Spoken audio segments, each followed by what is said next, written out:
this other day. The last one was the translation. The surrender soul who beautifully recite this Gandharva Shram Prarthana Stakam, dedicated to the daughter of Vrishabhanu, who will be able to approach her in a mood full of joy along with her lover, Sri Krishna, and will experience and spread their mercy.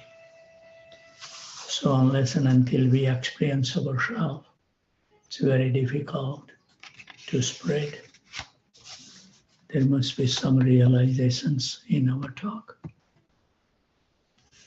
So we continue now. And we are lucky that, we read this and it says that whoever reads it, they will get so much unlimited benefit.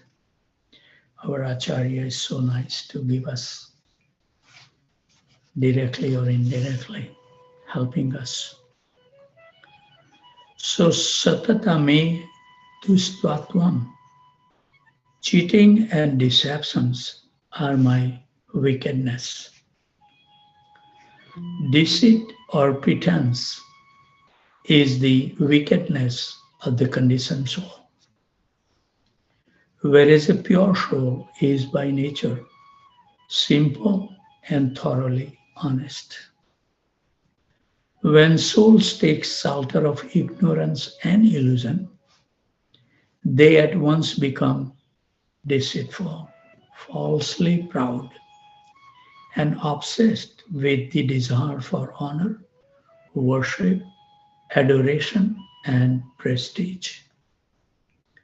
They become hypocritical and consumed by the dishonest activities. Such souls seek distance from everything related to the Lord. When those unfortunate conditioned souls realize their true position as servant of the Lord, they feel more humble than the straw in the street and gain the intelligence to respect others according to their respective positions. If they also take complete shelter of the holy name of the Supreme Personality of Godhead, they receive the mercy of Sri Krishna and his beloved devotees. So this is the key. We have to take complete shelter. Word complete, we have to understand the definition of complete. Then we will be able to take complete shelter. Nice word to be meditated upon. Ujjvala Prema Amrita, the supremely radiant nectar of love for Krishna. Here Ujjvala referred to Shringar Ras, which is also known as Madhurya Ras, the transcendental emotion of amorous love of God. Srila Rupa Goswami described this as follows. Mukhya rasesu puraya samakshepeno dito rahasyatavat prathak eva bhakti rasa ratasa vistaranocyate madhuraha vakshyamanir vibhavadyai swadhyaitam madhurarati Nita Bhakti Rasha Prokto Madhurakyo Manisibihi. In the Bhakti Rasamrita Sindhu, the king among all rasas, Madhurya, was described only briefly due to its confidentiality. Now here in Ujjvala Nilamani, I'm separately elaborating on it. When Madhurati becomes tasty, with the presence of Vibhav, Anubhav, Satvika Bhav, and Sanchari Bhav. The expert call it Madhurya Bhakti Ras. Ujjwala Nilamani Nayaka Bheda Prakarna 1, 2, 3. I think one time I started reading, but we can't comprehend, so I stopped it. I said we need some more purification before we can touch those books. So I'm waiting one day, maybe after many life, maybe we become qualified to dwell on those subject matter. Srila Rupa Goswami described in Sri Bhakti Rasamrita Sindhu that pure devotional service is cultivated in 5 different transcendental types of attachments, namely Sant, neutrality, Dasya, servitorship, Sakhya, friendship, Vatsalya, parenthood, and Madhurya, amorous love. These 5 primary relationships are also known as continual loving attraction, Sthai Bhav.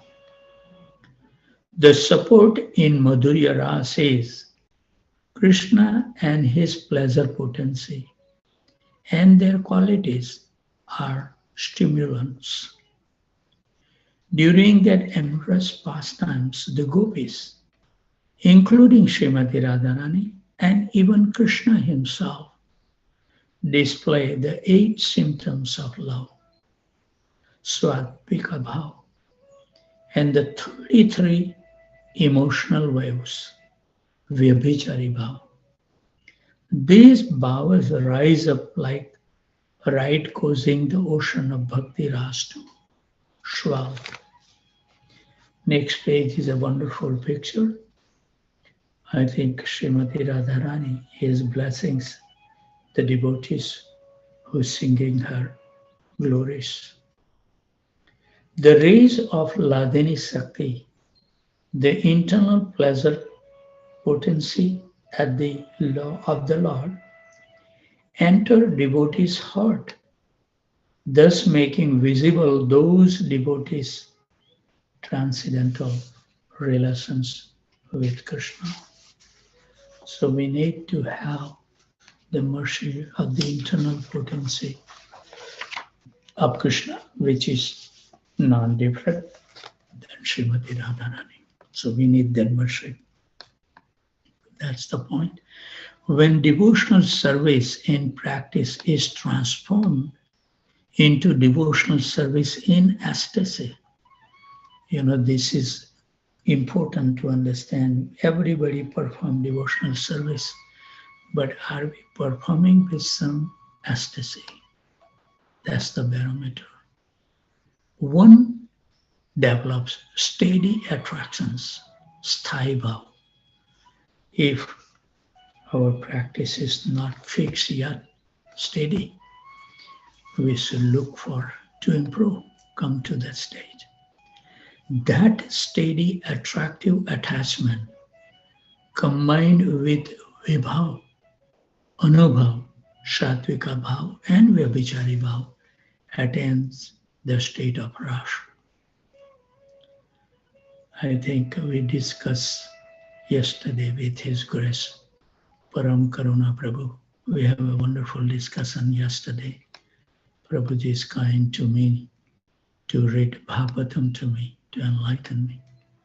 So somehow or other the topic came out about the stages of our devotional practice, and Prabhu is going to deliberate on this in coming our sessions. So I'm looking forward. We should know this knowledge. It's not that we are qualified to practice those things, but at least we should have some milestones so we know how far we are from the target or the goal of our life. It will show us where we are. And may knowing our position so far from Krishna may make our devotional practice very sincere and steady This state signifies the visible appearance of pure love, prema, and is known as Bhakti Rasa. Sri Krishna's Braj Leela and the Leela that he enacted with his dear gopis all over Braj Mandala are the best example of this ras. This Madhurya ras, I remember my Guru Maharaj told me that this Madhurya ras is only available in Brajadham, nowhere else. Why? Because he enacted as a simple human being.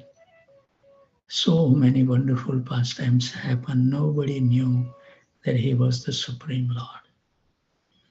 Haribol. They were a little bit puzzled. They have little doubt came when they saw when he lifted the Govardhan hill, actually. But before that, when he was killing the demons, they never thought, and because most of this wonderful pastime that killing the demons happened when Krishna was surrounded by the small gopas. They don't know anything. So they just saw, and sometimes they will relate to these elderly gopas in Braj. They don't believe them because they are so child.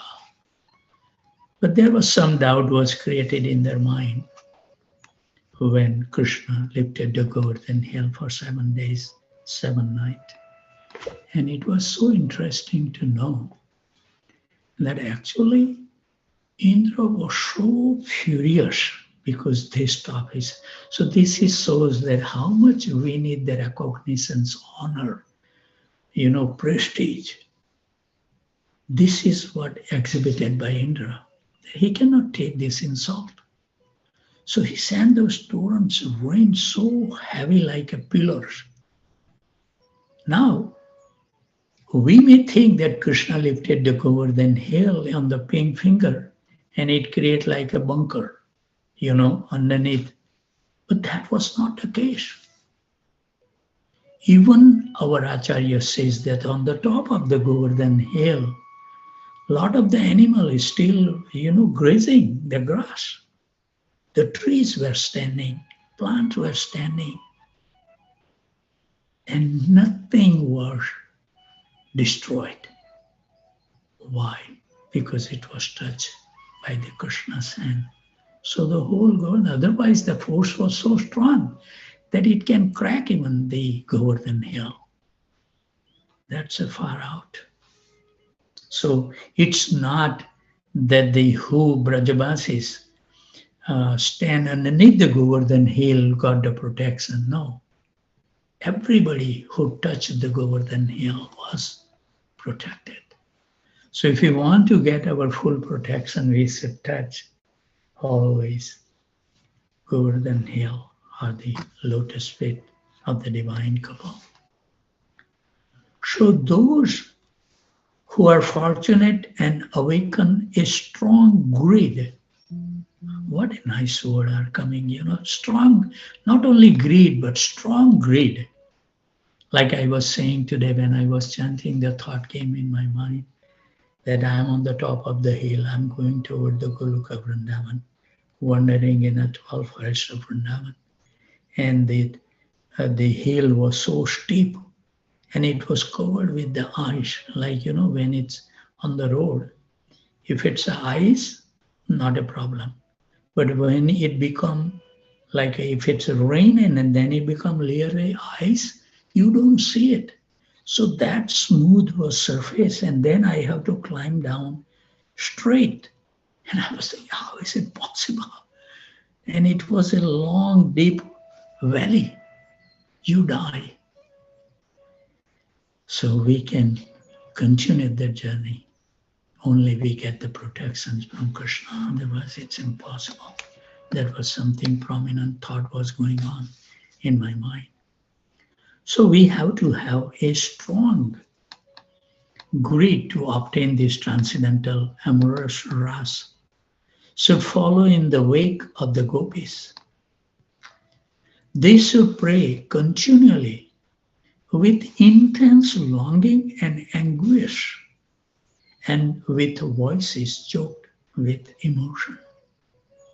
In such a state of intense prayer, the sadhaka obtains Srimati Radharani's mercy.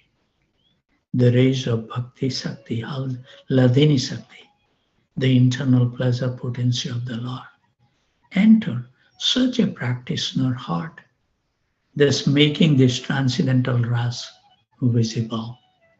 Then you will be able to really, when we will understand our Swarup, then we will be able to understand Swarup of Krishna.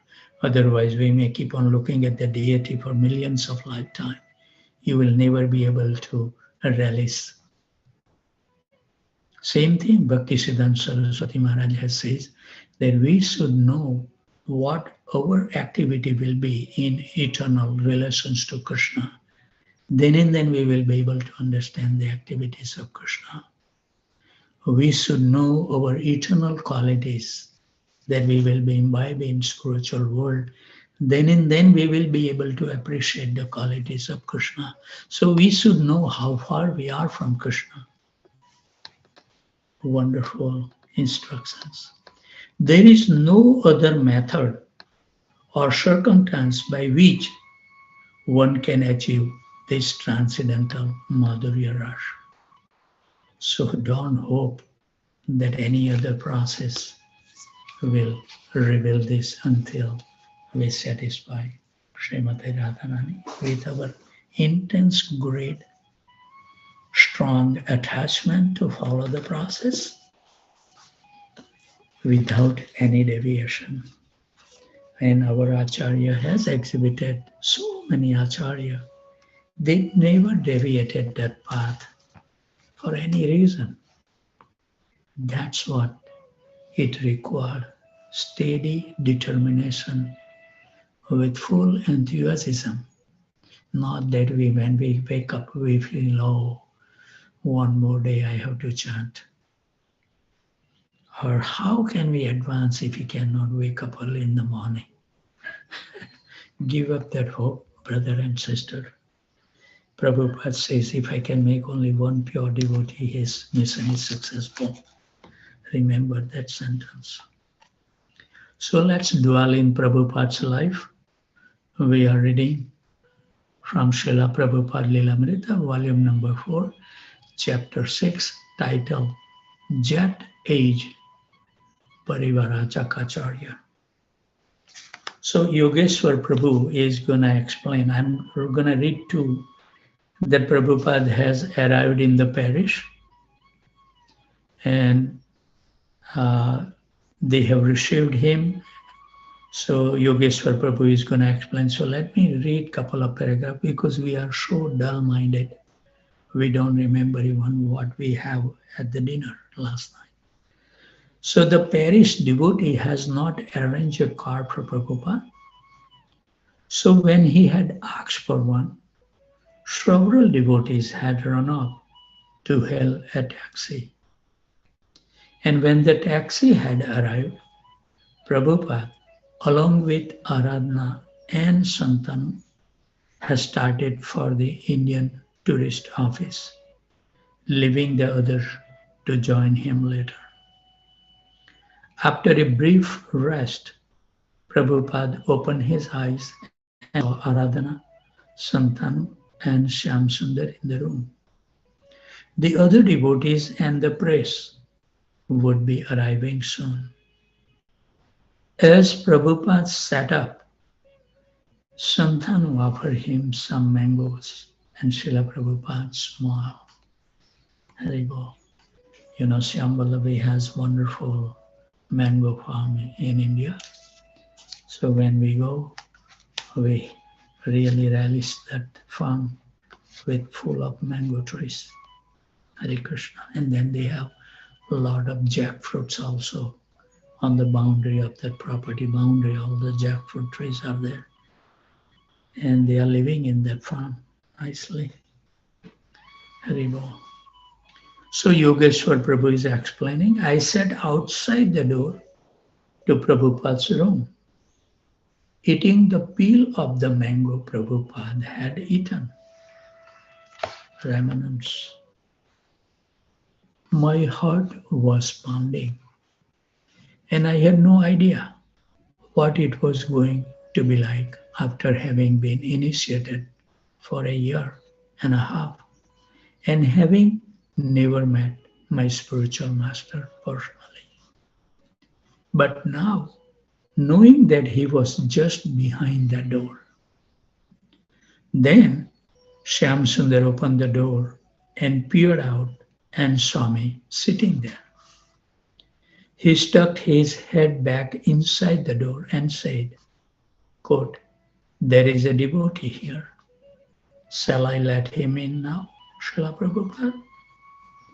I peeked around the door, and Srila Prabhupada, who had been lying down on the couch, was now sitting up with his hand on his knee very solidly, with a royal, majestic look. He responded to Shyam Sundar's question by mentioning with his hand that we could all come in.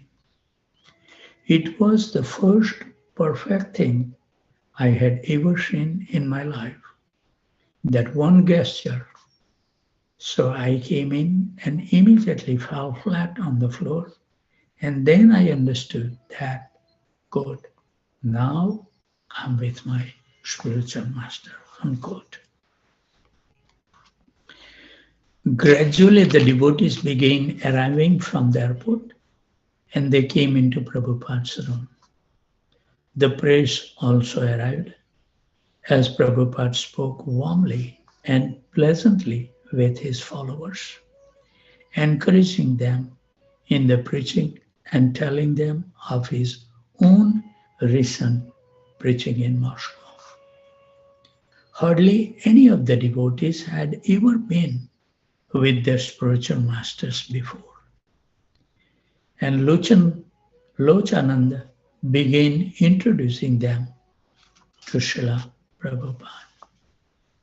You know, it's so nice to spend some time with those exalted Vaishnavas. We can just see their actions and how they do the things. We can learn so many things that book will never teach us. So if you have some opportunity, try to get that, experience. So Harivilas Prabhu is narrating this in his own word as follows. I arrived late, and when I came in, I was mixed up with surprise, with elation, with egotistical pride, and with amazement that the Lord's pure devotee was there. I walked in with Ghanshyam, the boy who had started translating Srila Prabhupada books into French. The room was almost filled, and Ghanshyam immediately sat down in the back. I was the president of the temple, and I was very proud and puffed up about it. So I made my way all the way up to the front, where Srila Prabhupada was, and I sat down right next to him. I looked at him, expecting him to look at me and smile or something, some recognition, but he didn't look at me at all. Spiritual master knows the heart of his disciple. We don't have to express it. Krishna give them the intelligence to read. And my Guru Maharaj used to tell me, just looking at your face index, I can tell you where you are in your spiritual path. Divine personality. So Lochananda was introducing all the devotees to Prabhupada. Lochananda said, quote, this is Ghanshyam. He is a translator. Prabhupada said, where is he? And everyone looked around to Ghanshyam in the back. Prabhupada said, quote, "Let him stand up, please." So Ghanshyam stood and Prabhupada looked at him and smiled and said, "Oh, thank you very much." Right then, this is Rupavala's Prabhu is sharing his, that right then I felt a little funny. I sat there wondering what I have done. I have walked all the way up to the front and I'm expecting so much recognition and Haribol. Then Lochananda said, "This is Harivilas. He is the president of the temple." Prabhupada didn't even look at me. And I knew, yes, I had made a big mistakes. I began to realize, God, this is my spiritual master. Because immediately he had acted in such a way as to point out a great fault in me. Hare Krishna. So reporters began their questioning and Prabhupada patiently answered them, taking advantage of their sometimes superficial questions to elaborate on the philosophy of Krishna consciousness and explain the Krishna consciousness movement. The conference ran for an hour. As Prabhupada left the Indian tourist office, he found that there was no car to take him to the temple, while several devotees ran around trying to find a taxi. Prabhupada waited, standing before a sidewalk cafe, thinking that Prabhupada must be tired from the rigorous press conference and his long flight from Moscow. One of the devotees asked, "Srila Prabhupada, would you like to sit here for a minute?" And the devotee pulled one of the cafe chairs over, out away from its table. "What is this place?" Prabhupada asked. "This is a sidewalk cafe," the devotee replied. "What do people do here? Do they smoke and drink?" "Yes, Srila Prabhupada, it's a cafe. They serve alcoholic beverages." "No," Prabhupada replied. "Guru cannot sit in such a place." When Prabhupada reached the temple, he bathed and took prasadam. The next day, he was scheduled to leave for Los Angeles. And his one day in Paris was filled with outside engagement. He rested and again went out to preach.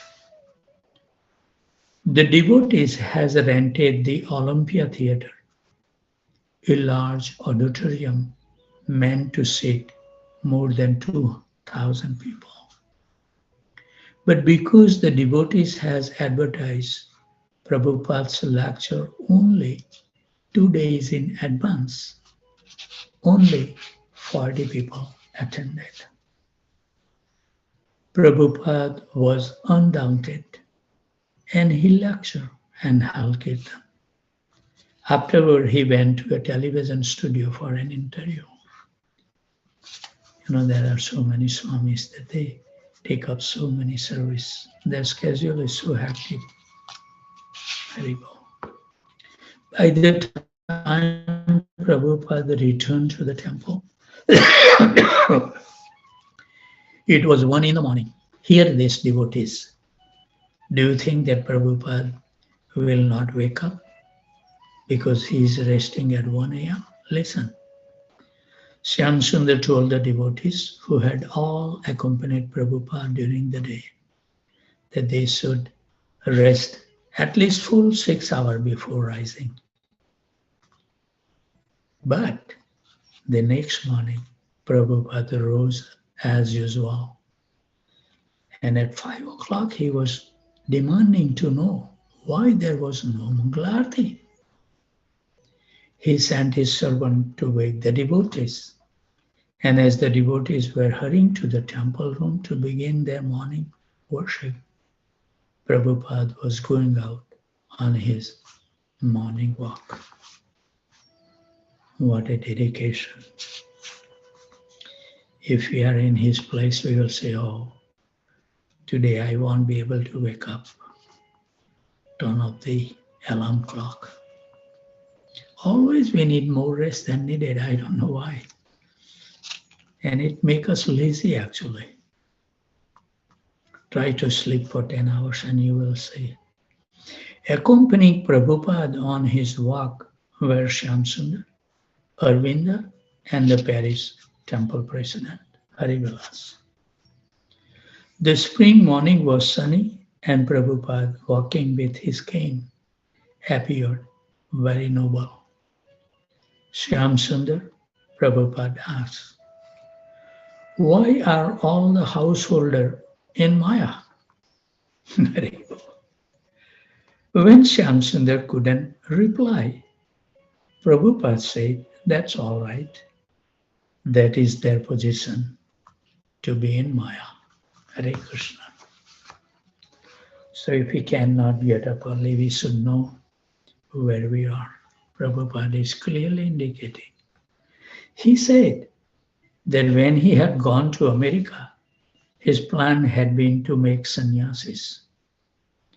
But when he saw the free mixing of the sexes in the West, he had decided to let his disciple first get married and have a child. And then the wife could go to Vrindavan with the child and the husband could take sannyas. Prabhupada laughed. Man becomes entangled by his family, he said, by his home, his bank account, his animal, and so many other attachments. The list can go on and on. And we all knew those. It's nothing something that we don't know. Krishna is so kind to give us that insight into our heart.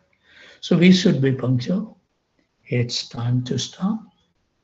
Now, before the devotees leave for their regular duties, we would like to offer our humble obeisances at the desk of these wonderful Vaishnavas and Vaishnavi who is trying their best to come to the platform of spontaneous devotion to the divine couple by chanting Hare Krishna Mahamantra with steady determination, without fail. So all these glorious devotees, I would like to offer my humble obeisances by uttering the prayer, Vanchakalpatarubhasya, Kripa